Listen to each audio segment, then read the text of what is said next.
যদি খেপে যায়, কোনো দলের অস্তিত্ব থাকবে না, কোনো দলেরই না।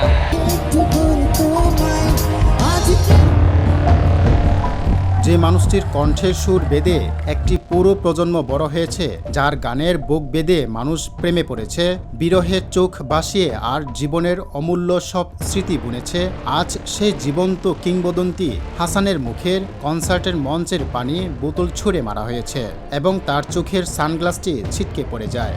অনেকে হয়তো যুক্তি দেখানোর চেষ্টা করছে যে বর্তমান প্রজন্মের তরুণ তরুণীরা হয়তো হাসানকে সেভাবে চিনতে পারেনি। আবার কারো কারো কণ্ঠের ক্ষোভ জুলাই গণ অভ্যুত্থানের সেই উত্তাল দিনগুলোতে নাকি তিনি ছাত্রদের পাশে দাঁড়াননি বা সোচ্চার ছিলেন না।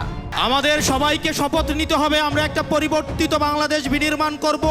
ঘটনাটি ঘটেছে 5ই আগস্টে জুলাই গণ অভ্যুত্থানের বর্ষপূর্তি উপলক্ষে কনসার্টের গান গাইতে গিয়ে এমন ঘটনার মুখোমুখি অর্ক ব্যান্ডের ভোকালিস্ট হাসান। দেখা যায় যখন মঞ্চের সামনের দিকে এগিয়ে এসে হাসান দর্শকদের উদ্দেশ্যে গান গাইছিলেন, ঠিক তখনই দর্শক সারির একদম সামনের দিক থেকে তাকে লক্ষ্য করে আচমকা একটি পানির বোতল ছুঁড়ে মারা হয়। বোতলটি সরাসরি হাসানের মুখে গিয়ে আঘাত করে এবং তার চোখে সানগ্লাসটি ছিটকে পড়ে যায়। বোতলের পানি তার শরীর ও পুরো মঞ্চে ছড়িয়ে পড়ে।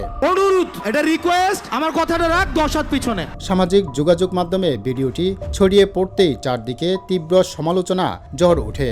অনেকে এই ন্যাক্কাজনক ঘটনার প্রতিবাদ জানিয়ে চরম ক্ষোভ প্রকাশ করছেন। তারা স্পষ্ট ভাষায় বলেছেন, একজন গুণী শিল্পীর সাথে এমন অসভ্য আচরণের তীব্র নিন্দা জানানোর পাশাপাশি জড়িতদের দ্রুত খুঁজে বের করে আইনের আওতায় এনে দৃষ্টান্তমূলক শাস্তি দিতে হবে।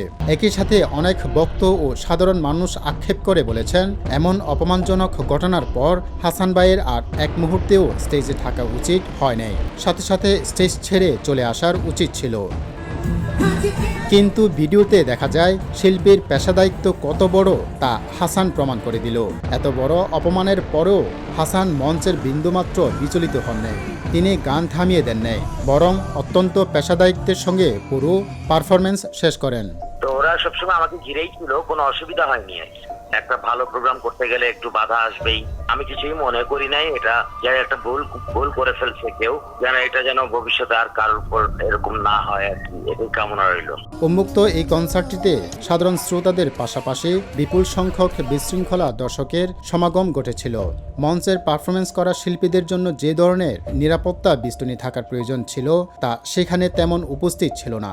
জাস্ট 10 হাত পিছনে যা, 10 হাত এই জায়গা। সবাই শৃঙ্খলা মেনটেন করব।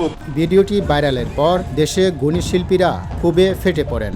জনপ্রিয় সুরকার ও গীতিকবির প্রিন্স মাহমুদ তীব্র নিন্দা জানিয়ে ফেসবুকে লেখেন, সামনের দিকে একদল বুয়া বুয়া বলে চিৎকার করেছিল। কারা এরা, কি উদ্দেশ্যে অনুষ্ঠানে ছিল, এদের প্রত্যেকে চিহ্নিত করুন। একই সঙ্গে তিনি আয়োজক প্রতিষ্ঠান মনসুর কালচারাল অ্যালায়েন্সের নিরাপত্তা ব্যবস্থা নিয়ে বড় প্রশ্ন তুলেন।